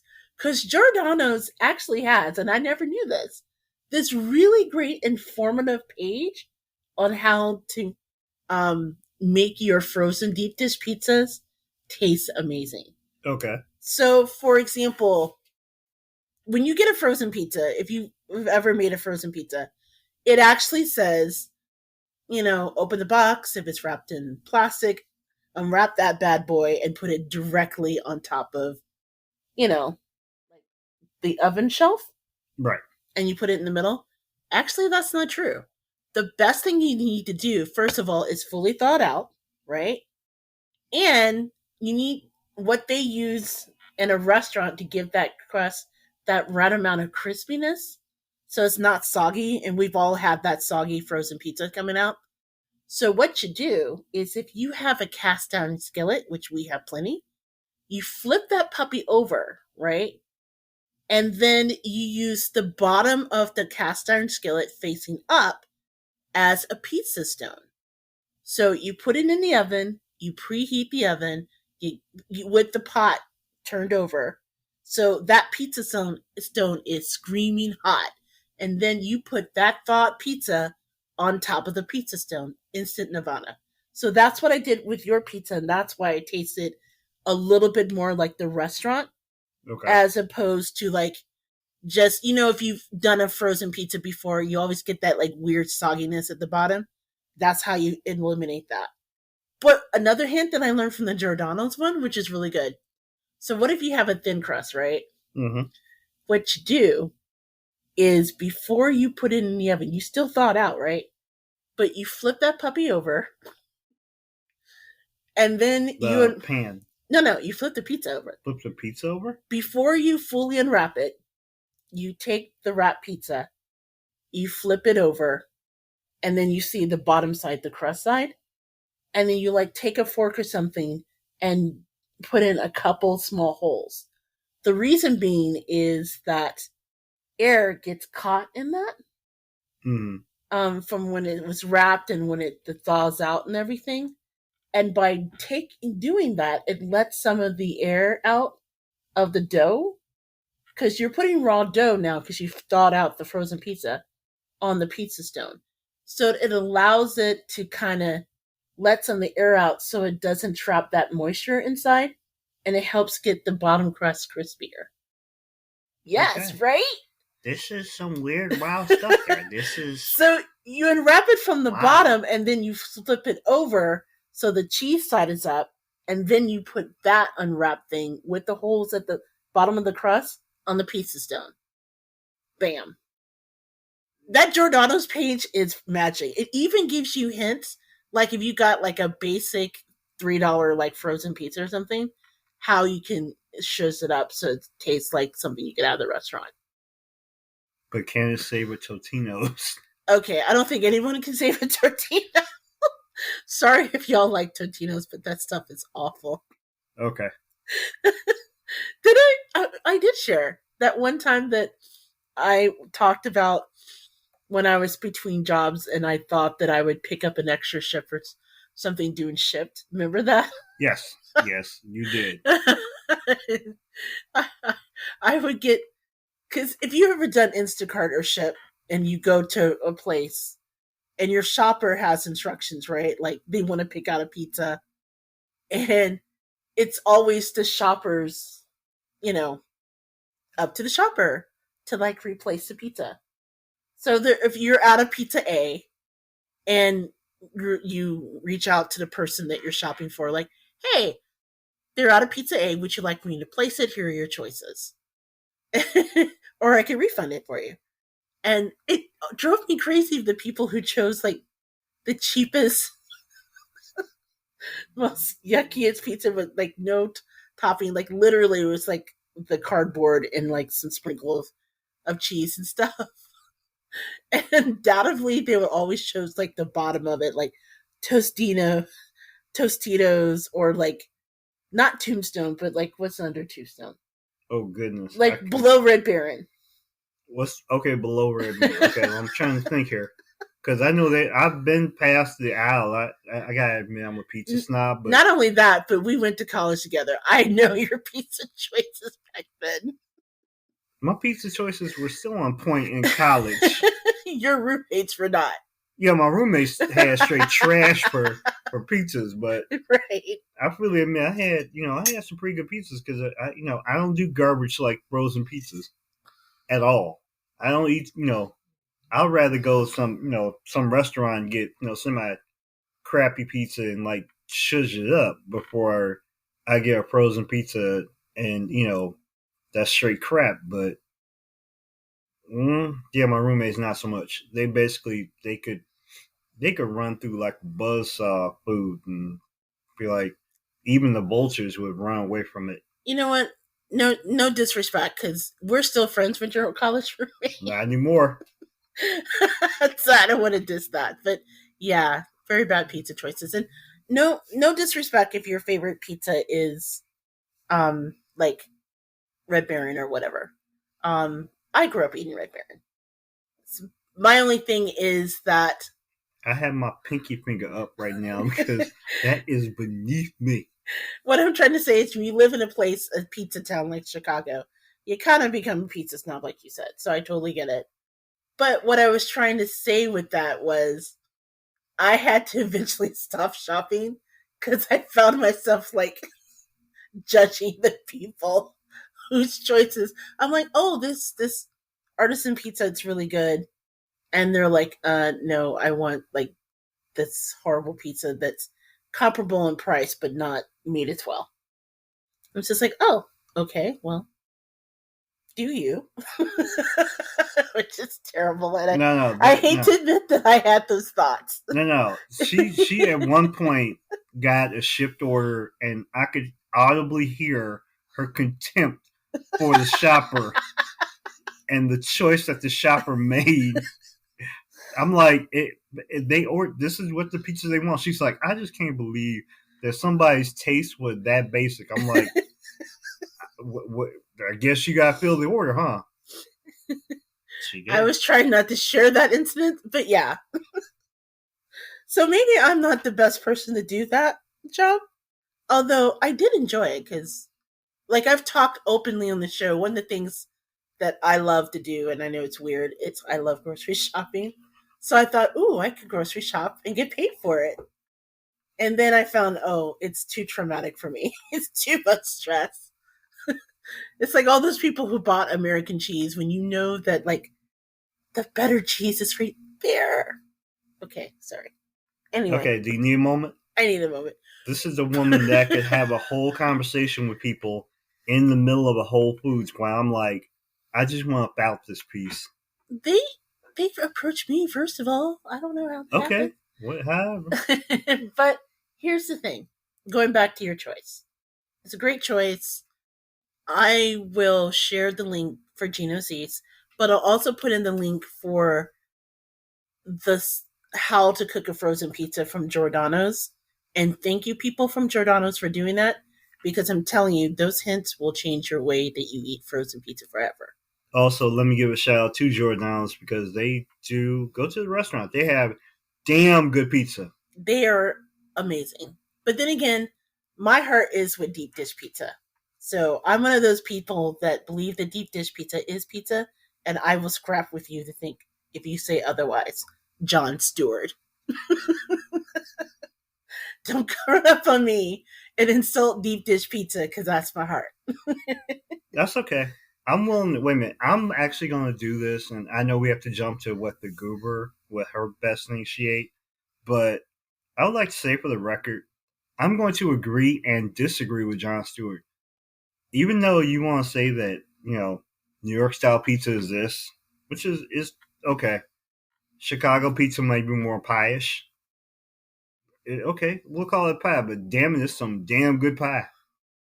Because, if your pie is made like this and you put work into it, you ain't going to be looking like, be sitting there.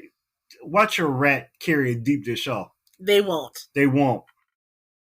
See, deep dish is not made for just ordinary people. No. We think about this, folks. We willingly stay in a place as cold as Chicago that only literally has like 2 seasons, like winter and then summer. Yeah. And if you laugh at me, clearly you've never spent a Chicago winter in this area. That's right. And during the pandemic, Lori Lightfoot canceled summer. Exactly. And you know why we do it? Because of the easy access to deep dish pizza. The cold weather is our personal price to pay for having some of the best pizza on earth. And that's where I'll stand. That is where I will fight my battle from. Okay. So now moving on. And I know some listeners at home are like, But technically, it's not pizza. It's pizza. You can go wherever you want. I'm still eating it. You better eat that pie and shut up. So my choice of the best thing I ate this week, um, is it? You know what? I know that we had talked about it, although we very rarely talk about it, right? Yeah. And I know, and we don't normally like decide on before the show what the best thing is because we like to surprise each other. But occasionally, like, we'll make something and he'll say, like, you know what? I think this is the best thing you ate this week. This has got to be your choice, right? But I'm always weird about choosing things that I make as the best thing I eat this week because it's sort of, I don't know, kind of like bragging on my cooking or whatever.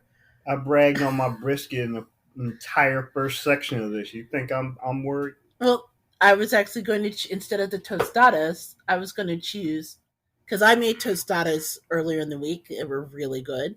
But actually, I was going to choose your brisket as the best thing we ate this week.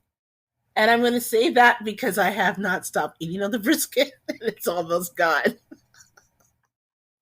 You mean there's actually some left? Yeah, there was like a little bit of it left. She hid it from me. But this is not ordinary brisket. Big Daddy takes like a corned beef brisket and he rinses all of the stuff off the brisket. Like, although I love me some corned beef. And then the way that you hook it up, you actually smoke it, right? Yes. And it's the extra smoke plus the seasoning that just takes it to the next level. Because if you think about it, most people when they prepare corned beef, and this is right in time with like, um, you know, St. Patrick's Day, most people tend to boil it. But if you cook it either in the oven or in Big Daddy's cake, smoke it, it's like a totally different experience. Now I'm spoiled and I don't want it any other way. Now, I would normally share a recipe for when we talk about stuff in the best thing we ate this week section, but Big Daddy doesn't have a recipe. He just sort of puts it together and he seasons it like he jokingly says until the ancestors tell him to stop. So, whatever the ancestors did in hooking you up with how you prepared it this time around, just know it was amazing. I am shocked. No, I'm not gonna lie to you. I'm not gonna say that I am like a brisket master or anything like that because, I've been around some guys from Texas and Oklahoma that and let's not forget the Goober's uncle does do a damn good job, hooking up briskets. I have taken some tips, but I'm gonna say I'm gonna try to go toe to toe with him one day. But that being said, the brisket was actually pretty tight. It was actually pretty good. I let it smoke for a long while, half the damn day. And it's just one of those things that practice and then practice on top of practice makes perfect. So I don't have a recipe, but take a good corned beef brisket or go to, if you can find a butcher. I'm a big fan of finding a good butcher that can get you a good cut of beef, brisket side, and take it home and either take it in the oven or find a good smoker and experiment and let it go low and slow. I mean, half the day, don't go look for it. Every once in a while, you may flip it over once, but past that, yeah. Low and slow, and I use dry rubs as opposed to wet rubs. Gotta love my barbecue seasoning, but seasoning, but not sauce. Also, I like to say for the record, if you get a good rib or a good brisket, you know it's good when it's smoked so good that you don't use barbecue sauce at all. I will testify to that. But aside from that, brisket, pretty good. Don't have a recipe. So experiment on your own. That's it. So, yeah, that is the best thing we ate this week. So I'll put the links in the show note to the stuff we can. And again, we look forward to hearing from your selection soon. In the meantime, um, let's close out today's show. But before I do, I just want to take an opportunity to say something that I just learned right before we hopped on the mic. And Oh boy. no. We talked about it before. You guys may know rapper Khalees. Um, and if you don't know her, you know her epic, iconic song "Milkshake." You know, my milkshake brings all the boys to the yard. Off mic, she is actually a very talented cook. So I'm familiar not only with her music, but also some of her culinary skills and things she's done over the years. She's just a multi talented, brilliant person. Well, I just found out that she had lost her husband, unfortunately, um, to stage 4 cancer. And, she's a new mom, from what I understand, as well. I know earlier in the podcast we talked about losing the incredibly talented Tracy Braxton. But I also want to give some love and put it out in the universe for Khalees and thanking her for her gift of music as well as her other talents, both on and off the stage. And hopefully she and her family are doing well during this time. So just thought I'd mention that because that's been on the back of mine ever since I read about it not that long ago before we hopped on the mic. Okay. That said, we always want to wrap up and share where they can find us. Oh, before we do that, definitely wanted to also share a couple things because occasionally someone reached out to me today and they're like, "Oh my gosh, we love your content. How do we support you?" Well, there's a way to do that. And me scratch. So, just as a reminder, in the show notes, there is a link to how to support the Gourmet Goober. So you can certainly do that because we're an indie show. So that always helps. There's also Goober swag. So if you would like to show someone that you're gumbo worthy, and not everyone is, you can get your own mug, shirt, whatever, in order to just do that. Or, you don't even have to use money. You could just tell a friend about the show. So I just thought I'd share that. Okay. Big fan. So let's close out the show as we do every show. Big Daddy, where can they find you online? You can find me online on Twitter at TOutlaw, TOUTLAW. Once again, I can spell. IG, that would be Outlaw, Josie Wells, like the movie. And I'm also going to have a quick shout out to the family of Purvis Span, a Chicago icon at WVON, who recently just passed away. I didn't know that. Ooh. Yeah, he was a big media, underground for black entertainment and media radio in Chicago. Yeah, WVON is huge in the black community here in Chicago. And I had an opportunity, well, you remember when I worked for the Dar Center and I met Chat Daddy, who was one of their Art Sims, one of their big community leaders. And I think Purvis had just left the building the day that I came in. No. So yeah, I didn't know that he passed away, man. But yeah, condolences go out to his family, his coworkers, and the people that have been impacted, or that whose hand he has had in raising their careers in and around the city and the nation. Yeah, and he's been a really big advocate for from the black community and in the media industry in general, as far as, like you said, advancing careers. So yeah, shout out to Purvis and it's Purvis's family. Yeah. Well, you can find me, JJ Outlaw, at JJ Outlaw on Twitter. You can sorry, I had to think for a second. You can find me on Instagram anytime at Gourmet Goober. And you can visit past episodes, old recipes, for example, because we used to be a food blog, media events, all that good stuff. You can relive it all by going to the gourmetgoober@gmail.com. For Big Daddy and I, we just want to say thank you for listening again. Want to remind everyone that the Gourmet Goober is produced by Plum Good Media. And until next time, happy eating.